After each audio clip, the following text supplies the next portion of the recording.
One of the root of the quadratic equation ax square plus bx plus c equals to 0 is reciprocal of the other only when ax square plus bx plus c equals to 0 ವರ್ಗ ಸಮೀಕರಣದ ಒಂದು ಮೂಲವು ಇನ್ನೊಂದು ಮೂಲದ ವ್ಯುತ್ಕ್ರಮವಾಗಬೇಕಾದರೆ ಯಾವ condition ಇರಬೇಕು? a equal to 2c ಆಗಿರಬೇಕಾ, a equal to minus c ಆಗಿರಬೇಕಾ, c equal to 2a ಆಗಿರಬೇಕಾ, a equal to c ಆಗಿರಬೇಕಾ ಅಂತ ಇಲ್ಲಿ ಕ್ವಶನ್ ಇದೆ. ಏನಿದೆ ಕಂಡೀಷನ್ ಅಂತಂದ್ರೆ one of the root of the quadratic equation is reciprocal of the other. Suppose ಒಂದು root ಅನ್ನು ನಾವು alpha ಅಂತ ಅನ್ಕೊಂಡ್ರೆ ಇನ್ನೊಂದು ರೂಟ್ ಏನಾಗಿರುತ್ತೆ? ಹಾಗಾದ್ರೆ 1 / ಆಲ್ಫಾ ಆಗಿರುತ್ತೆ. ಸಮ್ ಆಫ್ ದ ರೂಟ್ಸ್ ಮತ್ತು ಪ್ರೊಡಕ್ಟ್ ಆಫ್ ದ ರೂಟ್ಸ್ ಬಗ್ಗೆ ಗೊತ್ತಿದೆ ನಿಮಗೆ. ನಾ ಇಲ್ಲಿ ಏನ್ ಮಾಡ್ತೀನಿ ಅಂತಂದ್ರೆ ಪ್ರೊಡಕ್ಟ್ ಆಫ್ ದ ರೂಟ್ಸ್ ನ ಕನ್ಸಿಡರ್ ಮಾಡ್ತೀನಿ. ಪ್ರೊಡಕ್ಟ್ ಆಫ್ ದ ರೂಟ್ಸ್ ಏನಾಗಿರುತ್ತೆ ಅಂತಂದ್ರೆ ಆಲ್ಫಾ ಇಂಟು 1 / ಆಲ್ಫಾ, ಎರಡು roots ಗಳಾಗಿರೋದ್ರಿಂದ product of the roots is equal to c by a constant by coefficient of x square. Alpha cancel ಆದರೆ we get 1 equal to c by a, that is c equal to a ಅಥವಾ a equal to c. So reciprocal of one root is reciprocal of other ಆಗಬೇಕು ಅಂತಂದ್ರೆ a should be equal to c. Therefore fourth option is correct. The ratio of areas of two triangles obtained when the median divides the given triangle is. ತ್ರಿಭುಜದ ಒಂದು ಮಧ್ಯರೇಖೆಯಿಂದ ಉಂಟಾದ ಎರಡು ತ್ರಿಭುಜಗಳ ವಿಸ್ತೀರ್ಣಗಳ ಅನುಪಾತ. ನೋಡಿ, ಒಂದು triangle ಇದೆ ಅಂತಂದ್ರೆ ಅದರಿಂದ ಈ ರೀತಿ ಒಂದು ಟ್ರಯಾಂಗಲ್ ಇದೆ. ಈ ಟ್ರಯಾಂಗಲ್ ಅಲ್ಲಿ ಒಂದು ಮೀಡಿಯನ್ ಏನಾದ್ರೂ ನಾವು ಡ್ರಾ ಮಾಡಿದ್ರೆ, ಮಧ್ಯಾಂಕವನ್ನು ಏನಾದ್ರೂ ಡ್ರಾ ಮಾಡಿದ್ರೆ, ಈ ಮಧ್ಯಾಂಕ ನೀವು ಯಾವುದೇ ರೀತಿ ಟ್ರಯಾಂಗಲ್ ಆದ್ರೂ ಡ್ರಾ ಮಾಡಿರಿ, ಈ ರೀತಿ ಡ್ರಾ ಮಾಡಿದಂತ ಒಂದು ಮಧ್ಯಾಂಕ ಯಾವಾಗ್ಲೂ ಆ ಟ್ರಯಾಂಗಲ್ ಅನ್ನ ಎರಡು ಟ್ರಯಾಂಗಲ್ ಗಳಾಗಿ ಡಿವೈಡ್ ಮಾಡುತ್ತೆ ಮತ್ತು ಆ ಟ್ರಯಾಂಗಲ್ ಗಳ ಏರಿಯಾ ಯಾವಾಗ್ಲೂ ಸೇಮ್ ಇರುತ್ತೆ. ಹಾಗಾಗಿ ಇದನ್ನ ಸಪೋಸ್ ಒಂದು ಟ್ರಯಾಂಗಲ್ ಇದನ್ನ ಎರಡನೇ ಟ್ರಯಾಂಗಲ್ ಅಂತ ಅನ್ಕೊಂಡ್ರೆ area of 1 will be equal to area of 2. ಇನ್ನು ಅವುಗಳ ಅನುಪಾತ ಅಂತ ಕೇಳಿರೋದ್ರಿಂದ area of 1 divided by area of 2. But ಎರಡು ಈಕ್ವಲ್ ಇರೋದ್ರಿಂದ ಎರಡನ್ನು ಡಿವೈಡ್ ಮಾಡಿದ್ರೆ 1/1. ಅಂದ್ರೆ area of 1 is equal to x, area of 2 is also x ಇರುತ್ತೆ. ಸೊ ಡಿವೈಡ್ ಮಾಡಿದ್ರೆ 1/1, that is nothing but 1:1. So area ಯಾವಾಗ್ಲೂ ಸೇಮ್ ಇರೋದ್ರಿಂದ ಅವುಗಳ ಅನುಪಾತ 1:1 ಬರುತ್ತೆ. So option 4 is correct.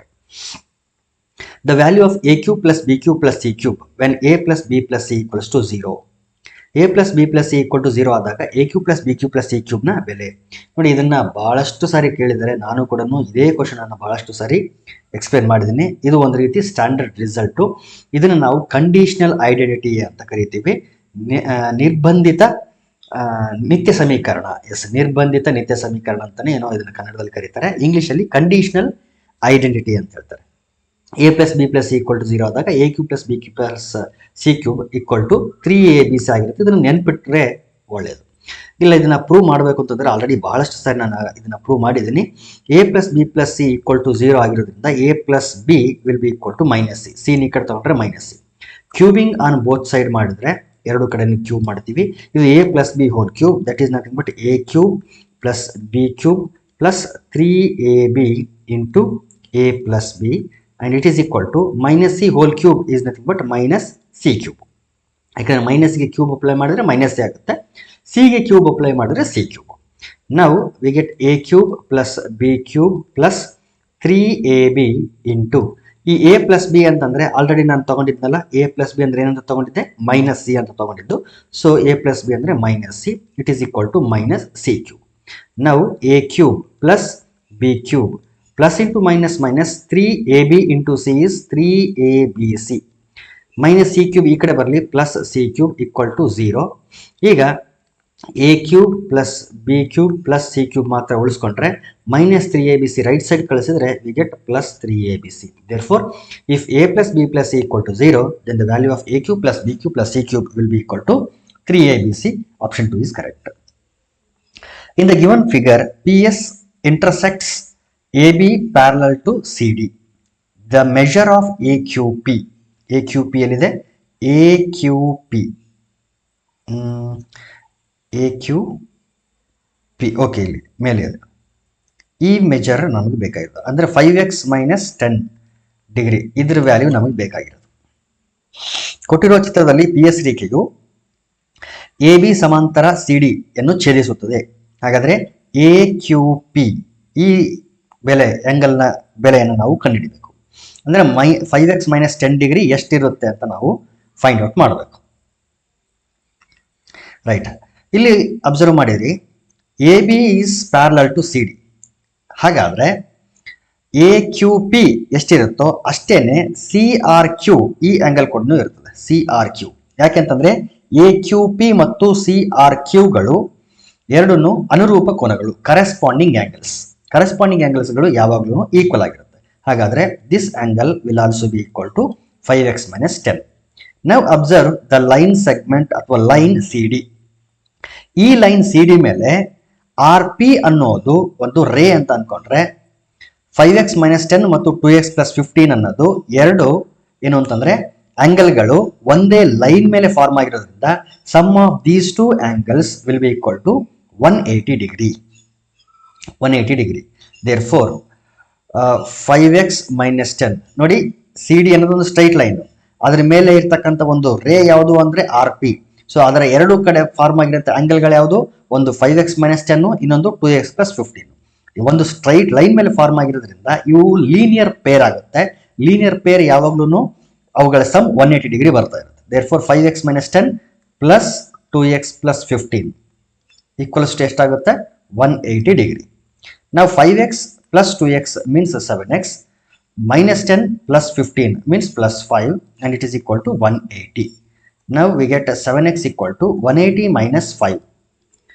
So 7x equal to 180 minus 5 ಅಂತಂದ್ರೆ 175. ಈಗ ಡಿವೈಡ್ ಮಾಡಿ 7 1s 7 2s 14, 3 ಉಳಿತು 35 ಆಯಿತು, 7 5s 35.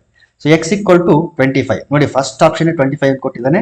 ಫಸ್ಟ್ ಆಪ್ಷನ್ ಕರೆಕ್ಟ್ ಅಂತ ಹಾಕಬಾರ್ದು, ಯಾಕಂದ್ರೆ ನಾವು ಫೈಂಡ್ ಔಟ್ ಮಾಡಬೇಕಾಗಿರೋದು angle A Q P. A Q P ಅಂತಂದ್ರೆ 5x - 10 ಡಿಗ್ರಿ. ಇದ್ರ ವ್ಯಾಲ್ಯೂನ ನಾವು ಫೈಂಡ್ ಔಟ್ ಮಾಡಬೇಕು. 5 ಇಂಟು ಎಕ್ಸ್ ಅಂತಂದ್ರೆ 25 ಬಂದಿದೆ, ಇಲ್ಲಿ ಸಬ್ಸ್ಟಿಟ್ಯೂಟ್ ಮಾಡಿ 25 minus 10. 25 5s 125 minus 10. It is equal to 125 minus 10 ಅಂತಂದ್ರೆ 115 degree. Fourth option is correct.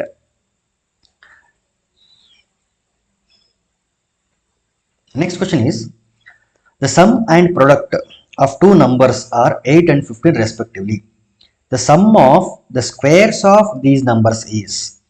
ಎರಡು ಸಂಖ್ಯೆಗಳ ಮೊತ್ತ ಮತ್ತು ಗುಣಲಬ್ಧಗಳು ಕ್ರಮವಾಗಿ 8 ಮತ್ತು 15 ಆಗಿವೆ. ಈ ಸಂಖ್ಯೆಗಳ ವರ್ಗಗಳ ಮೊತ್ತ. ನೋಡಿ, ಎರಡು ಸಂಖ್ಯೆಗಳು ಎ ಮತ್ತು ಬಿ ಅಂತ ತಗೊಂಡ್ರೆ ಅವುಗಳ ಮೊತ್ತ ಎ ಪ್ಲಸ್ ಬಿ. ಮೊತ್ತ ಎಷ್ಟು ಕೊಟ್ಟಿದ್ದಾರೆ? 8. 15 ಅನ್ನೋದೇನು? ಗುಣಲಬ್ಧ. So A plus B equal to 8 ಮತ್ತು ಅವುಗಳ ಗುಣಲಬ್ಧ ಎ ಬಿ ಈಕ್ವಲ್ಸ್ ಟು 15. ನಮಗೆ ಬೇಕಾಗಿರೋದೇನು ಅಂತಂದ್ರೆ sum of squares A square B square. Sum of squares of these two numbers ಇದು ಬೇಕಾಗಿದೆ. ಈಗ A plus B equal to 8 ಇದೆಯಲ್ಲ, ಸ್ಕ್ವೇರಿಂಗ್ ಅನ್ ಬೋತ್ ಸೈಡ್ ಮಾಡಿದ್ರೆ we get A plus B whole square equal to 8 square. A plus B whole square ಅನ್ನು ನಾವು A square plus B square plus 2ab ಅಂತ ಬರಿಬಹುದು. And it is equal to 8 square ಅಂತಂದ್ರೆ 64. A square plus B square ನಮಗೆ ಬೇಕಾಗಿದೆ, ನಾವು find out ಮಾಡಬೇಕಾಗಿತ್ತು ಅದನ್ನೇನೆ. So A square plus B square as it is ಇರಲಿ. 2 ಇಂಟು ಇಲ್ಲಿ ಎ ಬಿ ಇದೆ. ಎ ಬಿ ಅಂತಂದ್ರೆ ಎಷ್ಟಿದೆ? ಇಲ್ಲಿ 15 ಇದೆ ನೋಡಿ, ಇಲ್ಲಿ 15 and it is equal to 64. A square plus B square plus 2 into 15 is nothing but 30 and it is equal to 64. 30ನ ರೈಟ್ ಸೈಡ್ ತಗೊಂಡ್ರೆ minus 30 ಆಗುತ್ತೆ. Therefore we get a square plus b square equal to 64 minus 30. Therefore we get 34. Therefore sum of squares of the numbers is equal to 34. That is option 3. In the given figure, angle OAB ಇಲ್ಲಿದೆ ನೋಡಿ, OAB is 25 degree. The measure of angle AQB ಇಲ್ಲಿದೆಲ್ಲ ಕೆಳಗಡೆ. ಈ angle ನಮಗೆ ಬೇಕಾಗಿದೆ, AQB angle ನಮಗೆ ಬೇಕು. ಈಗ ಫಿಗರ್ನ ಅಬ್ಸರ್ವ್ ಮಾಡಿದ್ರೆ OA and OB are radii of the circle. ಒಂದು ಸರ್ಕಲ್ನ ರೇಡಿಯಸ್ಗಳು ಅಂತಂದ್ಮೇಲೆ ಅವುಗಳು ಈಕ್ವಲ್ ಆಗಿರಬೇಕು. Therefore OA will be equal to OB. ಈಗ ಎರಡು ಈಕ್ವಲ್ ಆಗಿದೆ ಮತ್ತು ಈ ಟ್ರಯಾಂಗಲ್ ಅಬ್ಸರ್ವ್ ಮಾಡಿ. AOB ಈ ಟ್ರಯಾಂಗಲ್ ಏನಿದೆ, ಈ ಟ್ರಯಾಂಗಲ್ ಅಬ್ಸರ್ವ್ ಮಾಡಿ. AOB ಟ್ರಯಾಂಗಲ್ ಅಲ್ಲಿ ಎರಡು ಸೈಡ್ಗಳು ಈಕ್ವಲ್ ಆಯಿತು, OA ಮತ್ತು OB. ಸೊ ಎರಡು ಸೈಡ್ಗಳು ಈಕ್ವಲ್ ಆಗಿದೆ ಅಂತಂದ್ರೆ ಅವುಗಳ ಆಪೋಸಿಟ್ ಆಂಗಲ್ಗಳು ಕೂಡ ಈಕ್ವಲ್ ಆಗಿರುತ್ತೆ. OB ಗೆ ಆಪೋಸಿಟ್ ಆಂಗಲ್ ಯಾವುದು ಅಂತಂದ್ರೆ OAB ಇದು. ಅದೇ ರೀತಿ ಒ ಎಗೆ ಆಪೋಸಿಟ್ ಆಂಗಲ್ ಯಾವುದು ಅಂತಂದ್ರೆ ಒ ಬಿ ಎ. ಸೊ ಈ ಎರಡು ಆಂಗಲ್ಗಳು ಈಕ್ವಲ್ ಆಗಿರ್ಬೇಕು. ಆಲ್ರೆಡಿ ಒ ಎ ಬಿ 25 ಕೊಟ್ಟಿದ್ದಾರೆ ಅಂತಂದ್ರೆ ಒ ಬಿ ಎ ಕೂಡ ಎಷ್ಟಿರುತ್ತೆ ಅಂತಂದ್ರೆ 25 ಡಿಗ್ರಿ ಇರುತ್ತೆ. ಈಗ ಎರಡು ಆಂಗಲ್ಗಳು ನಮಗೆ ಸಿಕ್ಕಿದೆ. ಈಗ ಅದೇ ಟ್ರಯಾಂಗಲ್ ಒಳಗಡೆ ಮೂರು ಆಂಗಲ್ಗಳನ್ನ ಆಡ್ ಮಾಡಿದ್ರೆ 180 ಡಿಗ್ರಿ ಬರಬೇಕು. ಇದು 25 ಇದೆ, ಇದು 25 ಇದೆ ಅಂತಂದ್ರೆ ಎರಡನ್ನು ಆಡ್ ಮಾಡಿದ್ರೆ ಎಷ್ಟಾಯ್ತು? ಅಲ್ಲಿಗೆ 50 ಡಿಗ್ರಿ ಆಯಿತು. ಮೂರು ಆಂಗಲ್ಗಳನ್ನ ಆಡ್ ಮಾಡಿದ್ರೆ 180 ಡಿಗ್ರಿ ಬರಬೇಕು. ಅದರಲ್ಲಿ 50 ಡಿಗ್ರಿ ಇಲ್ಲಿದೆ. ಸೊ ಇಲ್ಲಿ ಎಷ್ಟು ಡಿಗ್ರಿ ಆಗಿದ್ರೆ 180 ಆಗುತ್ತೆ? It should be 130 degree. ನೋಡಿ, ಆಕ್ಚುಲಿ 180 ಆಗಬೇಕು. ಅದರಲ್ಲಿ 25 25 50. ಸೊ 50 ಸಬ್ಟ್ರಾಕ್ಟ್ ಮಾಡಿದ್ರೆ 130 ಡಿಗ್ರಿ. ಸೊ ಇಲ್ಲಿ ಆಂಗಲ್ ಎ ಒ ಬಿ ಎಷ್ಟು ಡಿಗ್ರಿ ಇರುತ್ತೆ? 130 ಡಿಗ್ರಿ ಇರುತ್ತೆ. ಇನ್ನು ಸೆಂಟರ್ ಹತ್ರ ಫಾರ್ಮ್ ಆಗಿರೋಂಥ ಆಂಗಲ್ 130 ಡಿಗ್ರಿ ಆದ್ರೆ ಅದೇ ಒಂದು ಕಾರ್ಡ್ ಅಥವಾ ಆರ್ಕ್ ಅನ್ಕೊಳ್ರಿ, ಎ ಕ್ಯೂ ಬಿ ಅಥವಾ ಎ ಬಿ ಅನ್ನೋ ಒಂದು ಕಾರ್ಡ್. ಈ ಕಾರ್ಡ್ ಇಂದ ಎರಡು ಆಂಗಲ್ಗಳು ಫಾರ್ಮ್ ಆಗಿದೆ, ಒಂದು ಸೆಂಟರ್ ಅಲ್ಲಿ, ಇನ್ನೊಂದು ಆನ್ ದ ಸರ್ಕಲ್. ಅಥವಾ ಆರ್ಕ್ ಅನ್ಕೊಂಡ್ರೆ ಎ ಕ್ಯೂ ಬಿ ಅನ್ನೋ ಆರ್ಕ್ ಇಂದ ಎರಡು ಆಂಗಲ್ ಫಾರ್ಮ್ ಆಗಿದೆ, ಒಂದು ಸೆಂಟರ್ ಅಲ್ಲಿ, ಇನ್ನೊಂದು ಸರ್ಕಲ್ ಮೇಲೆ. ಸೊ ಈ ಎರಡು ಈ ರೀತಿ ಆಂಗಲ್ಗಳೇನು ಫಾರ್ಮ್ ಆಗಿರ್ತಾವಲ್ಲ, ಇವುಗಳ ನಡುವೆ ಒಂದು ರಿಲೇಷನ್ ಇದೆ. ಏನ್ ರಿಲೇಷನ್ ಅಂತಂದ್ರೆ the angle at the centre will be twice of the angle on the circle, ಅಥವಾ angle on the circle will be half of the angle at the centre. Centre ಅಲ್ಲಿ angle ಎಷ್ಟು form ಆಗಿರುತ್ತಲ್ಲ ಅದರ ಅರ್ಧದಷ್ಟು ಆ circle ಮೇಲೆ form ಆಗಿರುತ್ತೆ angle ಇರುತ್ತೆ, ಅಥವಾ ಸರ್ಕಲ್ ಮೇಲೆ ಆಂಗಲ್ ಏನ್ ಫಾರ್ಮ್ ಆಗಿರುತ್ತಲ್ಲ ಅದರ ಡಬಲ್ ಸೆಂಟರ್ ಅಲ್ಲಿ ಫಾರ್ಮ್ ಆಗಿರುತ್ತೆ ಆಂಗಲ್ ಇರುತ್ತೆ. ಹಾಗಾಗಿ ಇಲ್ಲಿ 130 ಇದೆ ಅಂತಂದ್ರೆ ಅದರ ಅರ್ಧದಷ್ಟು ಆಂಗಲ್ ಇಲ್ಲಿರುತ್ತೆ, angle A P B. So 130 ಅರ್ಧ ಅಂತಂದ್ರೆ ಇಟ್ ಈಸ್ 65 ಡಿಗ್ರಿ. ಸೊ ಇದು 65 ಡಿಗ್ರಿ ಇರುತ್ತೆ ಅರ್ಧದಷ್ಟು ಅಂತಂದ್ರೆ. ಈಗ ಇಲ್ಲಿಂದ ನಾನೇನಿಗೆ ಹೋಗ್ತೀನಿ ಅಂತಂದ್ರೆ ಆಂಗಲ್ ಎ ಕ್ಯೂ ಬಿಗೆ ಹೋಗ್ತೀನಿ. ಈಗ ಎ ಕ್ಯೂ ಬಿ ಪಿ ಇದನ್ನ ಒಂದು ಕ್ವಾಡ್ರಿಲ್ಯಾಟ್ರಲ್ ಅಂತ ಅನ್ಕೊಳ್ಬಹುದು. It is a quadrilateral actually. ಯಾವುದು? ಇಲ್ಲಿದೆ ನೋಡಿ, ಎ ಕ್ಯೂ ಬಿ ಪಿ ಇದೆಯಲ್ಲ, ಇದು ಒಂದು ಕ್ವಾಡ್ರಿಲ್ಯಾಟ್ರಲ್. ಬಟ್ ಇದು ಎಂಥ ಕ್ವಾಡ್ರಿಲ್ಯಾಟ್ರಲ್ ಅಂತಂದ್ರೆ it is a cyclic quadrilateral. ಯಾಕಂದ್ರೆ ಅದರ 4 ವರ್ಟಿಸಸ್ಗಳು ಸರ್ಕಲ್ ಮೇಲೆನೆ ಇರೋದ್ರಿಂದ ಇದು ಒಂದು ಸೈಕ್ಲಿಕ್ ಕ್ವಾಡ್ರಿಲ್ಯಾಟ್ರಲ್. ಸೈಕ್ಲಿಕ್ ಕ್ವಾಡ್ರಿಲ್ಯಾಟ್ರಲ್ ಅಲ್ಲಿ ಒಂದು ಪ್ರಾಪರ್ಟಿ ಇದೆ, ಏನು ಅಂತಂದ್ರೆ sum of opposite angles should be equal to 180 degree. ಹಾಗಾದ್ರೆ ಕ್ಯೂಗೆ ಆಪೋಸಿಟ್ ಆಂಗಲ್ ಯಾವುದು ಅಂತಂದ್ರೆ ಪಿ. 65 ಇದೆ. ಸೊ ಈ 65 ಮತ್ತು ಆಂಗಲ್ ಕ್ಯೂ ಎರಡನ್ನು ಆಡ್ ಮಾಡಿದ್ರೆ ಎಷ್ಟು ಬರಬೇಕು? 180 ಡಿಗ್ರಿ ಬರಬೇಕು. ಇದನ್ನ ಎಕ್ಸ್ ಅನ್ಕೊಂಡ್ರೆ X plus 65 should be equal to 180. therefore x equal to 180 minus 65. therefore x equal to ಇದು 7 ಮಾಡಿ 10 ಮಾಡ್ಕೊಂಡ್ರೆ 10ರಲ್ಲಿ 5 ಹೋದ್ರೆ 5, 7ರಲ್ಲಿ 6 ಹೋದ್ರೆ 1 1. therefore 115 degree. 60 70 80 yes 115 degree. Third option is correct. So X ಅಂತಂದ್ರೆ angle Q, A Q B ಅಲ್ಲ X ಅಂದ್ರೆ. therefore ಅದೇ ನಮಗೆ ಬೇಕಾಗಿರೋದು 115 degree. In the given figure, A, B, C and D are 4 points on a circle. AC and BD intersects at a point E such that angle BEC equal to 130 degree and angle ECD equal to 20 degree. The measure of angle BAC is. ದತ್ತ ಚಿತ್ರದಲ್ಲಿ A, B, C ಮತ್ತು D ಗಳು ವೃತ್ತದ ಮೇಲಿನ 4 ಬಿಂದುಗಳು. AC ಮತ್ತು ಬಿಡಿಗಳು ಈ ಬಿಂದುವಿನಲ್ಲಿ ಬಿಇಸಿ ಕೋನ 130 ಡಿಗ್ರಿ ಮತ್ತು ಕೋನ ಇಸಿಡಿಗಳು 20 ಡಿಗ್ರಿ ಆಗುವಂತೆ ಛೇದಿಸಿದರೆ ಕೋನ ಬಿಎಸಿಯ ಅಳತೆ. ಓಕೆ, ಇಲ್ಲಿ ಚಿತ್ರ ಇದೆಯಲ್ಲ, ಇದರಲ್ಲಿ ಒಂದು ಕ್ಲಾರಿಫಿಕೇಶನ್ ನಾನೇನು ಕೊಡ್ಬೇಕಂತ ಅನ್ಕೊಂಡಿದ್ದೀನಿ ಅಂತಂದ್ರೆ, ಇಲ್ಲಿ ಬಿ ಸಿ ಅಂತ ಏನಿದೆ it is not a diagram, diameter. It is not A diameter, ಅದು ಒಂದು ವ್ಯಾಸ ಅಲ್ಲ. ಚಿತ್ರ ನೋಡಿದರೆ ಆ ರೀತಿ ಫೀಲ್ ಆಗುತ್ತೆ, ಯಾಕಂದ್ರೆ ಇಲ್ಲಿ ಓ ಅಂತ ಕೊಟ್ಟಿದ್ದಾರೆ. ಸೊ ಓನ ಹತ್ರನೇ ಇದು ಪಾಸ್ ಆಗಿ ಹೋಗ್ತಾ ಇರೋದ್ರಿಂದ it feels like it is a diameter, but actually it is not a diameter. ಮತ್ತು ಅದು ಡಯಾಮೀಟರ್ ಅನ್ನೋ ಥರದಲ್ಲಿ ಯಾವುದೇ ರೀತಿಯ ಡಾಟಾನ ಅವರು ಕೊಟ್ಟಿಲ್ಲ. ಹಾಗಾಗಿ ಬಿ ಸಿ ಅನ್ನೋದು ಡಯಾಮೀಟರ್ ಅಂತ ತಪ್ಪು ತಿಳ್ಕೋಬಾರ್ದು. ಯಾಕಂದ್ರೆ ಬಿ ಸಿ ಅನ್ನೋದೇನಾದ್ರೂ ಡಯಾಮೀಟರ್ ಆಯಿತು ಅಂತಂದ್ರೆ ಇಮಿಡಿಯೇಟ್ಲಿ ನಮಗೆ ಈ 130 ಡಿಗ್ರಿ 20 ಡಿಗ್ರಿ ಅವುಗಳ ಅವಶ್ಯಕತೆನೇ ಇಲ್ಲ. ಇದು 180 ಡಿಗ್ರಿ ಆಗಿರುತ್ತೆ ಡಯಾಮೀಟರು. ಸೊ ಡಯಾಮೀಟರ್ 180 ಡಿಗ್ರಿ ಅಂತಂದ್ರೆ angle B A C 90 degree ಆಗಿಬಿಡ್ತದೆ, ಅರ್ಧದಷ್ಟು. ಈಗ ತಾನೇ ಹೇಳಿದ್ನಲ್ಲ, ಅದೇ ಥಿಯರಂ ಪ್ರಕಾರ ನಾವು ಹೇಳೋದಾದ್ರೆ ಇದು 180 ಇದ್ರೆ ಅದರ ಅರ್ಧದಷ್ಟು 90 ಡಿಗ್ರಿ ಆಗುತ್ತೆ. But actually it is not true. ಹಾಗಾಗಿ ಬಿ ಸಿ ಅನ್ನೋದು ವ್ಯಾಸ ಅಲ್ಲ, it is not a diameter. Okay, ಈಗ ನೋಡಿ ಬಿ ಡಿ ಅನ್ನೋದು ಒಂದು ಸ್ಟ್ರೈಟ್ ಲೈನ್, ಅದ್ರ ಮೇಲೆ ಈ ಕಡೆ ಒಂದು ಆಂಗಲ್ ಇದೆ 130 ಡಿಗ್ರಿ. ಈ ಕಡೆ ಎಷ್ಟಿದೆ ಗೊತ್ತಿಲ್ಲ, ಬಟ್ ಎರಡನ್ನೂ ಆ್ಯಡ್ ಮಾಡಿದ್ರೆ 180 ಡಿಗ್ರಿ ಆಗಬೇಕು. ಸೊ ಎರಡು 180 ಡಿಗ್ರಿ ಆಗಬೇಕು ಅಂತಂದ್ರೆ ಈ ಕಡೆ 130 ಇದೆ ಅಂತಂದ್ರೆ ಈ ಕಡೆ ಎಷ್ಟಿರಬೇಕು? It should be 50 degree. 50 plus 130 180 ಆಗ್ತದೆ. ಈಗ ಒಂದು ಸಣ್ಣ ಟ್ರಯಾಂಗಲ್ ಇದೆ ನೋಡಿ, ಇ ಡಿ ಸಿ. ಈ ಟ್ರಯಾಂಗಲ್ ಇದೆಯಲ್ಲ, ಈ ಟ್ರಯಾಂಗಲ್ ಅಲ್ಲಿ ಆಂಗಲ್ ಸಿ 20 ಡಿಗ್ರಿ ಇದೆ, ಆಂಗಲ್ ಇ 50 ಡಿಗ್ರಿ ಇದೆ. ಮೂರು ಆಂಗಲ್ಗಳನ್ನ ಆಡ್ ಮಾಡಿದ್ರೆ ನಮ್ಗೆ ಎಷ್ಟು ಬರಬೇಕು? 180 ಡಿಗ್ರಿ ಬರಬೇಕು. ಹಾಗಾದ್ರೆ ಈ 180 ನಲ್ಲಿ ಎರಡು ಆಂಗಲ್ಗಳ ಸಮ್ಮನ್ನ ಸಬ್ಟ್ರಾಕ್ಟ್ ಮಾಡಿಬಿಟ್ರೆ ನಮಗೆ ಆಂಗಲ್ ಡಿ ಎಷ್ಟಿದೆ ಅಂತ ನಮ್ಗೆ ಗೊತ್ತಾಗುತ್ತೆ. ಸೊ 50 ಪ್ಲಸ್ 20 ಅಂತಂದ್ರೆ 70. ಸೊ 70ನ ಸಬ್ಟ್ರಾಕ್ಟ್ ಮಾಡೋಣ, ವಿ ಗೆಟ್ 110 ಡಿಗ್ರಿ. ಯಾವುದದು? Angle B D C. ಈ ಆಂಗಲ್ 110 ಡಿಗ್ರಿ ಅಂತ ಗೊತ್ತಾಯ್ತು. If B D C is 110 degree, then automatically B A C will also be equal to 110 degree. ಯಾಕೆ ಅಂತಂದ್ರೆ ಈ ಎರಡು ಆಂಗಲ್ಗಳು ಒಂದೇ ಆರ್ಕ್ ಇಂದ ಫಾರ್ಮ್ ಆಗಿದೆ.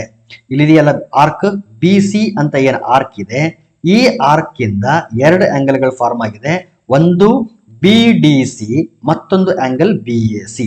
ಈ ರೀತಿ ಒಂದು ಆರ್ಕ್ ಇಂದ ಅದರ ಆಪೋಸಿಟ್ ಸೈಡ್ ಫಾರ್ಮ್ ಆಗಿರೋಂಥ ಎಷ್ಟೇ ಆಂಗಲ್ಗಳಿರ್ಲಿ, ಇಲ್ಲಿ ಎರಡು ಆಂಗಲ್ಸ್ ಫಾರ್ಮ್ ಆಗಿದೆ, ಎಷ್ಟಾದ್ರೂ ಆಂಗಲ್ಗಳಿರ್ಲಿ, ಆ ಆಂಗಲ್ಗಳ ಸಮ್ ಅಲ್ಲ, ಆ ಆಂಗಲ್ಗಳೆಲ್ಲಾನು ಈಕ್ವಲ್ ಆಗಿರ್ತವೆ. ನೋಡಿ, ಇನ್ನೊಂದು ಹೇಳ್ತೀನಿ ನಾನು ನಿಮಗೆ. ಸೊ ಈ ರೀತಿ ಒಂದು ಸರ್ಕಲ್ ಇದೆ, ಈ ರೀತಿ ಒಂದು ಆರ್ಕ್ ಇದೆ ಅಂತಂದ್ರೆ ಈ ಆರ್ಕ್ ನ ಆಪೋಸಿಟ್ ಸೈಡ್ ಎಷ್ಟೆಲ್ಲ ಆಂಗಲ್ಗಳು ಫಾರ್ಮ್ ಆಗುತ್ತಲ್ಲ, ಈ ರೀತಿ ಈ ಎಲ್ಲಾ ಆಂಗಲ್ಗಳು ಈಕ್ವಲ್ ಆಗಿರುತ್ತೆ. ಸೊ ಈ ಎಲ್ಲಾ ಆಂಗಲ್ಗಳು ಕೂಡ ಈಕ್ವಲ್ ಆಗಿರುತ್ತೆ. ಸೊ ಹಾಗಾಗಿ ಇದು 110 ಡಿಗ್ರಿ ಇದೆ ಅಂತಂದ್ರೆ ಆಂಗಲ್ ಬಿ ಎ ಸಿ ಕೂಡ 110 ಡಿಗ್ರಿ ಇರುತ್ತೆ. First option is correct. The area of a rhombus when its diagonals are 10 cm and 8 cm is 10 centimetre ಮತ್ತು 8 ಸೆಂಟಿಮೀಟರ್ ಕರ್ಣಗಳಿರುವ ಒಂದು ವಜ್ರಾಕೃತಿಯ ವಿಸ್ತೀರ್ಣ. ಇಲ್ಲಿ ಏನ್ ಕೊಟ್ಟಿದ್ದಾರೆ ಅಂತಂದ್ರೆ ಕರ್ಣಗಳು, ಡಯಾಗನಲ್ಸ್ ಕೊಟ್ಟಿದ್ದಾರೆ. ಸೊ ಒಂದು ಡಯಾಗನಲ್ D1 ಅಂತ ಕರೆಯಿರಿ 10 ಸೆಂಟಿಮೀಟರ್, ಇನ್ನೊಂದು ಡಯಾಗನಲ್ D2 ಅಂತ ಕರೆಯಿರಿ 8 ಸೆಂಟಿಮೀಟರ್. ಒಂದು ವಜ್ರಾಕೃತಿ ಕೊಟ್ಟು ಅದರ ಡಯಾಗನಲ್ಗಳು ಕೊಟ್ಟು ಅದರ ವಿಸ್ತೀರ್ಣ ಕೇಳಿದ್ರೆ ಫಾರ್ಮುಲಾ ಏನಿದೆ ಅಂತಂದ್ರೆ area equal to half into D1 into D2. It is the formula to find area of a rhombus when the diagonals of the rhombus are given. So it is equal to 1/2 into D1 10 ಇದೆ, D2 8 ಇದೆ, 2 1s 2 4s 4 10s 40 centimeter square. Diagonals ಗಳು ಕೊಟ್ಟಾಗ formula ಇದೆ, direct formula A equal to 1/2 into D1 into D2. So option 4 is correct. The slant height and height of a right circular cone are 13 cm and 12 cm respectively. The diameter of its base is. ಒಂದು ನೇರ ವೃತ್ತಪಾದ ಶಂಕುವಿನ ಓರೆ ಎತ್ತರ ಮತ್ತು ಎತ್ತರಗಳು ಕ್ರಮವಾಗಿ 13 centimetre ಮತ್ತು 12 centimetre ಆಗಿವೆ. ಇದರ ಪಾದದ ವ್ಯಾಸವು. ರೆಫರೆನ್ಸ್ಗೆ ಒಂದು ಶಂಕುನ್ ತಗೊಳ್ರಿ. ಸೊ ಈ ರೀತಿ ಒಂದು ಶಂಕು ಇದೆ ಅಂತ ಅನ್ಕೊಳ್ರಿ, ಇದು ಬೇಸ್. ಓಕೆ, ಇಲ್ಲಿ ಏನೇನು ಕೊಟ್ಟಿದ್ದಾರೆ ಅಂತಂದ್ರೆ ಸ್ಲ್ಯಾಂಟ್ ಹೈಟ್ ಕೊಟ್ಟಿದ್ದಾರೆ, ಓರೆ ಎತ್ತರ ಅಂದ್ರೆ ಇದು ಎಷ್ಟಿದೆ ಅಂತಂದ್ರೆ 13 ಸೆಂಟಿಮೀಟರ್ ಇದೆ. ಅದೇ ರೀತಿ ಎತ್ತರ ಕೊಟ್ಟಿದ್ದಾರೆ, ಎತ್ತರ ಅಂತಂದ್ರೆ ಇದು ಮೇಲಿಂದ ಕೆಳಗಡೆ ಇದು ಎತ್ತರ. ಸೊ ಇದು ಎಷ್ಟಿದೆ? 12 ಸೆಂಟಿಮೀಟರ್ ಇದೆ. ನಮಗೆ ಬೇಕಾಗಿರೋದು ಡಯಾಮೀಟರ್ ಆಫ್ ದ ಬೇಸ್, ಇದು ಬೇಕು. ಸೊ ಅದಕ್ಕೆ ಮುಂಚೆ ನಾವೇನ್ ಮಾಡೋಣ, ಎತ್ತರ ಮತ್ತು ಓರೆ ಎತ್ತರ ಮತ್ತು ತ್ರಿಜ್ಯ ಇವು ಮೂರನ್ನ ತಗೊಳ್ಳೋಣ. ಸೊ ಒಂದು ರೈಟ್ ಆಂಗಲ್ ಟ್ರಯಾಂಗಲ್ ಫಾರ್ಮ್ ಆಗುತ್ತೆ. ಇದು ಈ ರೀತಿ ತಗೊಂಡ್ರೆ ಒಂದು ರೈಟ್ ಆಂಗಲ್ ಟ್ರಯಾಂಗಲ್. ಇದು ಡಯಾಗ್ನಲ್ ಎಷ್ಟಾಯ್ತು?